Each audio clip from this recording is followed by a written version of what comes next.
Pernah nggak sih kalian dengar cerita yang kedengarannya terlalu bagus untuk jadi kenyataan, tapi kalian tetap percaya aja? Atau mungkin pernah lihat teman yang jelas-jelas lagi dibohongin sama pasangannya, tapi dia malah kelihatan baik-baik saja, bahkan membela pasangannya mati-matian? Aneh kan? Kenapa ya kita, manusia, kadang lebih memilih percaya kebohongan yang manis daripada kebenaran yang pahit? Jangan-jangan kita semua ini penikmat drama yang nggak sadar. Tenang, kamu nggak sendirian kok. Fenomena ini super umum dan ada penjelasan ilmiahnya. Hari ini kita bakal kupas tuntas kenapa otak kita seringkali terjebak dalam ilusi yang menenangkan ini. Siap-siap, karena setelah ini cara pandangmu terhadap kebenaran mungkin bakal sedikit berubah. Pikirin deh, dari kecil kita sering banget dikasih cerita-cerita yang menenangkan. Misalnya, kalau gigi kita copot, nanti bakal ada peri gigi yang datang kasih uang. Atau kalau kita baik, nanti Sinterklas bakal kasih hadiah. Cerita-cerita ini kan sebenarnya kebohongan.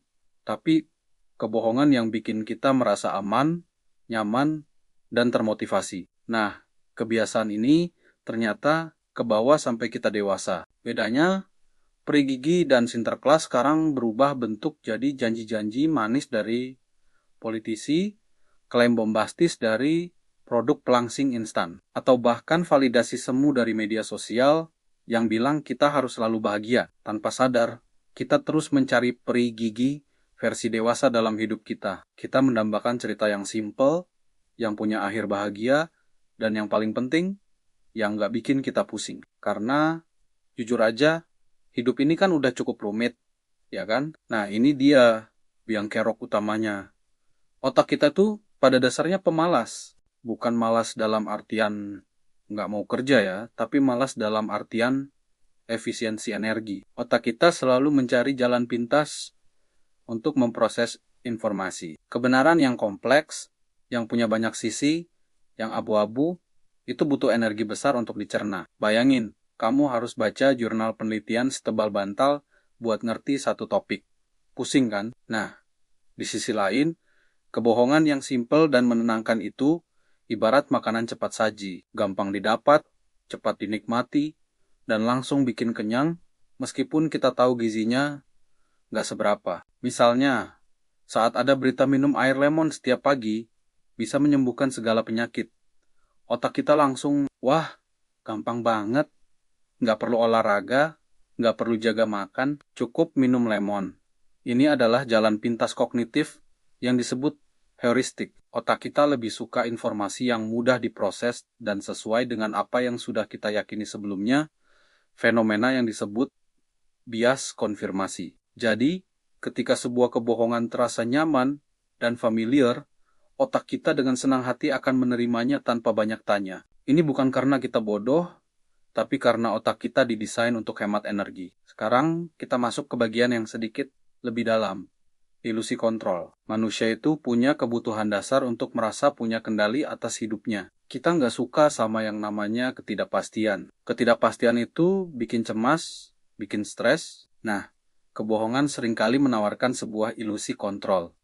Coba bayangin, dunia lagi kacau balau karena pandemi. Tiba-tiba muncul teori konspirasi yang bilang, oh, ini semua cuma rekayasa kelompok elit global untuk mengendalikan populasi. Bagi sebagian orang, percaya pada teori ini terasa lebih menenangkan daripada menerima kenyataan bahwa ada virus acak yang mematikan dan kita nggak punya kendali penuh atasnya. Dengan percaya konspirasi itu, mereka merasa tahu apa yang sebenarnya terjadi. Mereka merasa jadi bagian dari kelompok terpilih yang sadar sementara yang lain tertidur. Mereka merasa punya kendali atas informasi, meskipun informasi itu palsu. Hal yang sama terjadi dalam hubungan. Seseorang yang curiga pasangannya selingkuh mungkin lebih memilih percaya kebohongan pasangannya yang bilang, aku cuma sibuk kerja, sayang. Kenapa? Karena menerima kebenaran bahwa dia diselingkuhi berarti dia harus menghadapi kekacauan, putus, sakit hati, memulai hidup baru. Itu semua di luar kendalinya. Lebih mudah untuk percaya kebohongan dan mempertahankan ilusi bahwa hubungannya baik-baik saja dan dia masih memegang kendali. Oke, kita jujur-jujuran aja, mencari kebenaran itu capek banget. Serius, kebenaran itu seringkali nggak hitam putih. Dia butuh riset, butuh verifikasi, butuh pikiran terbuka untuk menerima fakta-fakta yang mungkin nggak kita sukai. Proses ini namanya berpikir kritis, dan itu menguras energi mental yang luar biasa. Coba bandingkan dengan percaya kebohongan. Nggak perlu riset, nggak perlu mikir, cukup terima aja. Apalagi kalau kebohongan itu disebarkan oleh orang yang kita percaya, atau oleh banyak orang di grup WhatsApp keluarga. Ini seperti memilih naik eskalator daripada naik tangga. Tangga memang lebih sehat, tapi eskalator jauh lebih nyaman. Di era digital ini, kita dibombardir ribuan informasi setiap detiknya, otak kita kewalahan. Jadi, secara alami, kita akan lebih tertarik pada judul-judul berita yang sensasional, kesimpulan yang instan, dan penjelasan yang sederhana. Kita nggak punya waktu atau energi untuk memeriksa setiap fakta. Jadi, ketika sebuah kebohongan yang menenangkan datang dengan kemasan yang menarik, kita cenderung langsung check out tanpa membaca syarat dan ketentuan yang tersembunyi. Kelelahan mental ini, atau yang sering disebut cognitive fatigue, membuat kita jadi sasaran empuk bagi disinformasi dan kebohongan yang dirancang untuk menenangkan kecemasan kita. Sekarang, mari kita bahas sebuah pertanyaan fundamental. Mengapa kebohongan terasa lebih aman daripada ketidakpastian? Jawabannya terletak pada cara otak kita merespons ancaman. Ketidakpastian bagi otak purba kita adalah sinyal bahaya. Di zaman dulu, nggak tahu apa yang ada di balik semak-semak bisa berarti kematian. Jadi, otak kita berevolusi untuk mengisi kekosongan informasi secepat mungkin, bahkan jika isiannya salah. Sebuah kepastian yang salah seringkali terasa lebih aman daripada ketidakpastian yang jujur. Misalnya, dalam investasi, pasar saham sedang anjlok. Ketidakpastian ini membuat semua orang panik. Lalu muncul seorang guru yang dengan yakin bilang, "Tenang, ini cuma koreksi sementara. Minggu depan pasti naik lagi." Banyak orang akan langsung percaya.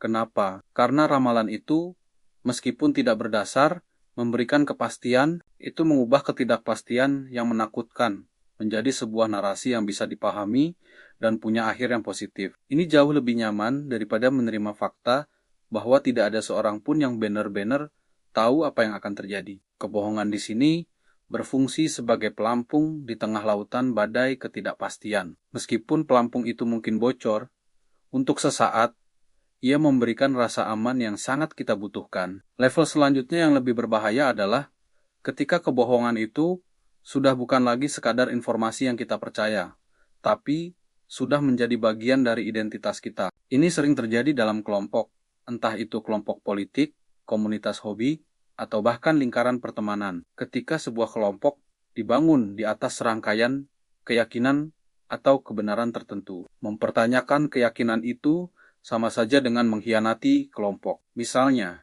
seseorang yang tergabung dalam komunitas bumi datar, baginya percaya bahwa bumi itu datar bukan lagi sekadar soal sains, tapi soal identitas. Itu yang membuatnya merasa menjadi bagian dari komunitas, merasa diterima, dan merasa spesial. Jika tiba-tiba dia dihadapkan pada bukti tak terbantahkan bahwa bumi itu bulat, menerimanya akan sangat sulit.